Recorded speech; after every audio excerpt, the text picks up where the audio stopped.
Hi, I'm Mike Gray from Creative Photography, and today I'm going to talk to you about portrait photography. A lot of people say when they come on our courses that it's all well and good having thousands of pounds worth of gear, but what if we haven't? What if we haven't got a lot of expensive equipment? Can we still take good photographs? So today what we're going to do is we're going to go out and about with just some standard gear, and we're going to see if we can take some really cracking pictures with just one camera and one lens. Now normally I'll use a camera like this in my professional day job. This is a D800 with a 70-200 lens, which is probably about £3,500–4,000 pounds. But today, all I'm going to use is this. I'm going to use a Nikon D5100 with an 85mm lens. Now this is perfect for portrait photography, as we're going to see. Now I shoot all the time in manual mode, but if you're unfamiliar with manual mode, the best setting to go for today would be to A, which is aperture value. Now aperture is the hole through the middle of the lens. Let me show you with this lens here. Can you see that's the aperture opening and closing? There. You can also see it on the back of some cameras. This one here, you can see as you go down to f2.8, f2, f1.8, see the circle getting wider there? That shows you the aperture is opening, which is what we want. Now, also, with aperture value, the fail-safe mode is going to ISO sensitivity settings and use auto ISO, here it's on, there, and also, important, set the minimum shutter speed. Now, the minimum shutter speed ideally should be around 100th of a second. That will ensure you get sharp shots all the time. And those settings should allow us to get some cracking photos without too much messing around.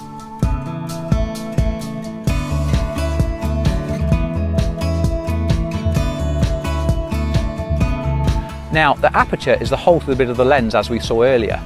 And the bigger the hole through the middle of the lens, the more it affects the depth of field. And I'm going to show you how it affects it by taking a few shots of Courtney at different apertures, starting at f1.8 and going all the way up to f11. We're going to see how that makes the depth of field larger the higher up we go the aperture range.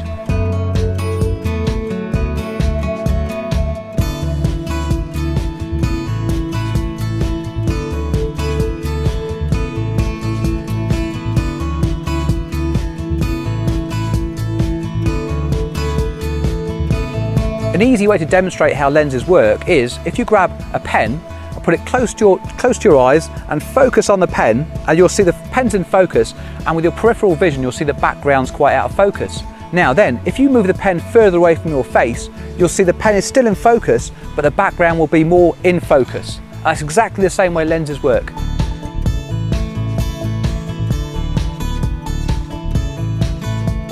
One of the biggest mistakes people make in portrait photography is to have their subject right next to, say, where they're photographing them, a wall for example.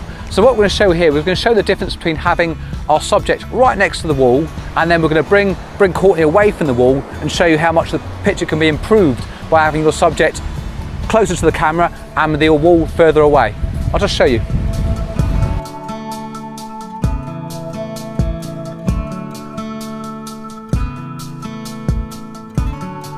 Now here I'm going to take a picture of Courtney looking along the line of the wall. Again, so Courtney's face will be in focus, and as the wall goes out of focus towards the distance, it'll give us a very, very nice effect.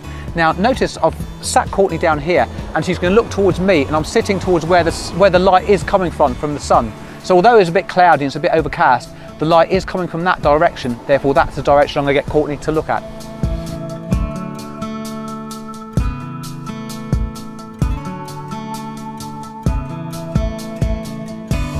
We've come down underneath the harbour in St Peterport here, and it's quite dark and dingy, but we're going to use this to our advantage. What we're going to do is we're going to change the mood of our portrait shots now using some off-camera flash, and we're going to pose our model Courtney over in the corner there and light her from the side, and we're going to show how you can change the mood of a picture completely just using a little bit of flash off away from the camera.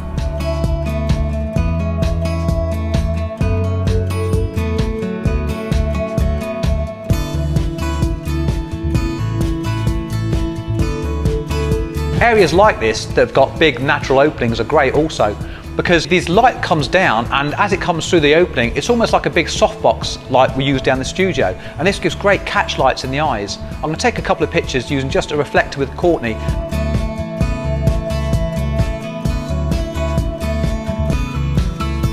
We can see a reflector in action. You see here, she's going to reflect some light back into Courtney's face. And can you see the difference there? You see there's really nice light being reflected in. And this is just natural light being reflected back into Courtney's face. It's just a really soft, natural light. Nothing too harsh, nothing too hard, but really soft.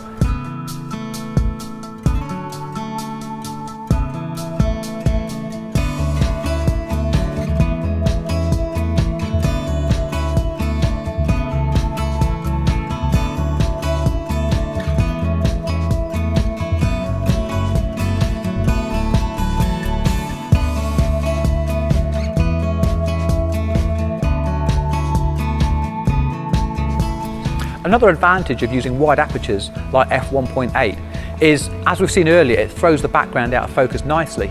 But we can also use that to our advantage. If the background isn't that as exciting, what we can do is we can throw it out of focus using, again, if you remember the pencil test, we're going to bring our model close to us and have the Christmas tree in the background far away, so it gives a nice soft out of focus look to the picture.